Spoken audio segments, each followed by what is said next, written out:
There's a very famous incident where the Prophet ﷺ was sitting with Abu Bakr as-Siddiq radiallahu ta'ala anhu, and a man came and he started to insult them. Now, the Prophet ﷺ, has this incredible bandwidth of forbearance, right? He can tolerate so much, and we see this frequent in the seerah of the Prophet ﷺ, where someone comes to him and says things to him that none of the companions can tolerate, but the Prophet ﷺ can tolerate. So they're sitting there, and this man keeps going on and on and on, and the Prophet ﷺ is holding it in. Abu Bakr radiallahu ta'ala anhu, who's also a very forbearing person, he can't take it anymore. So Abu Bakr radiallahu anhu, especially as the man insults the Prophet ﷺ, stands up and starts to respond. And the Prophet ﷺ, he simply gets up and he leaves. Abu Bakr goes to the Prophet ﷺ after that, fearing that he offended the Prophet ﷺ and Rasulullah ﷺ. He says that before you spoke, Allah subhanahu wa ta'ala sent an angel that was to respond on our behalf. As soon as you started to defend us, the angel went away, and a shaitan came and sat there instead. A devil came and sat there instead, and the Prophet ﷺ said, I did not want to sit in the presence of that devil, in the presence of that shaitan. Now subhanAllah, what that teaches us is there are certain things that offend the angels, certain things that make them go away.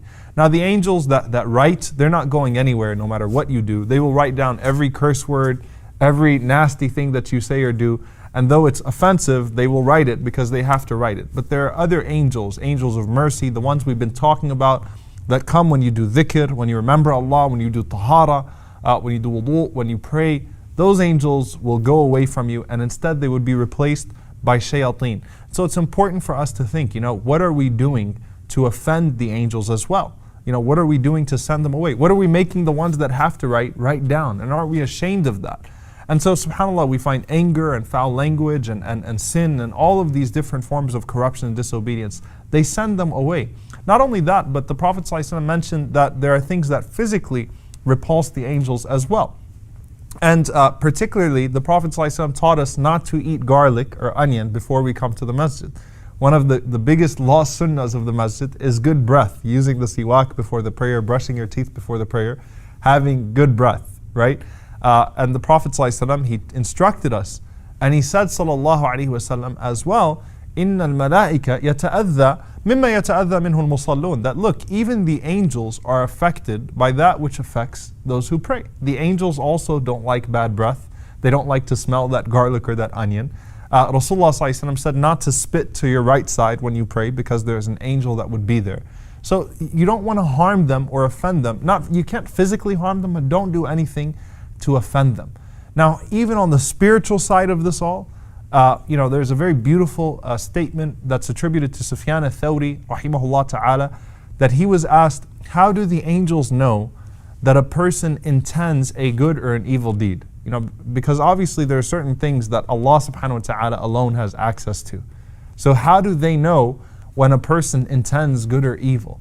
And you know what he said? He said when someone intends to do good, Allah subhanahu wa ta'ala causes a sense of musk to start coming from him that only the angels can smell.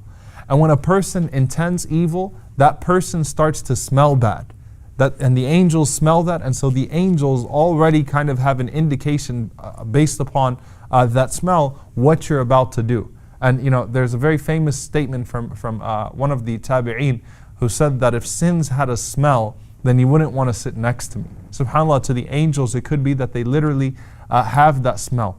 Then you have a narration that I hesitate, I don't mention this when I teach the story of Jibreel anymore because it opens up a can of worms. And any of you who have taken that class, you know that I'm already, very, very limited by my time. And by even saying that narration, I open up so much and just people get confused for the rest of the night. It's a very famous hadith that Jibreel alayhi salam did not enter the house of the Prophet ﷺ because the Prophet ﷺ had a sculpture and he had a dog that was under the bed of Aisha radiallahu anha or belonged to Al-Hasan or Al-Hussein radiallahu anhuma or so on and so forth.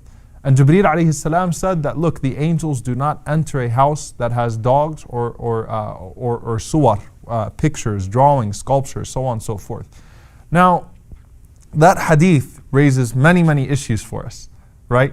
Number one, look, if there is any house that the angels would enter despite something that they usually don't enter, it would have been the house of the Prophet ﷺ. So even the house of the Prophet ﷺ was not entered by Jibreel alayhi salam in that situation. Number two, I mean, are we a dog-hating religion, right? Absolutely not. Okay, in fact, we know the hadith of a woman that entered into paradise because she gave water to a thirsty dog. The Prophet ﷺ, said that a person could keep a hunting dog, a person could keep a dog that guards property, or so on and so forth. This is obviously not a dog-hating religion per se. The only thing we're prohibited from is keeping a dog within the home because of impurities. Not that a dog is an impure animal, it's not a najis animal, but the saliva is impure. So if the saliva gets on you, you have to remove that najasa, you have to remove that impurity, and so on and so forth. What about pictures? Pictures, suwar, obviously in that time, there was no such thing as photography. It refers to sculptures and drawings and things of that sort. That's what tasweer actually meant at that time. Now, obviously, if you're keeping pictures or tasweer, drawings or so on and so forth of living beings at a high place or in a place that it commands some form of respect, that's what the prohibition includes. So the prohibition won't include like a photo album or something that's on the carpet or kids' dolls or toys and things of that sort. It's referring to pictures that are held in honor. So either they're drawn, right, or they're sculpted, or even photography, if it's put in that same place, then it would take the same ruling. Now also, is it that the angels are forbidden, altogether from entering? Does that mean that if I don't want my angels to write down something I'm about to do, I'm going to put up a picture so that way the angels that write will leave? No, those angels are staying. This is clearly referring to Malaikatul Rahmah, the angels of mercy. Those are the ones that would not enter. And subhanAllah, I looked for an explanation on the dogs, and subhanAllah, you find many different explanations.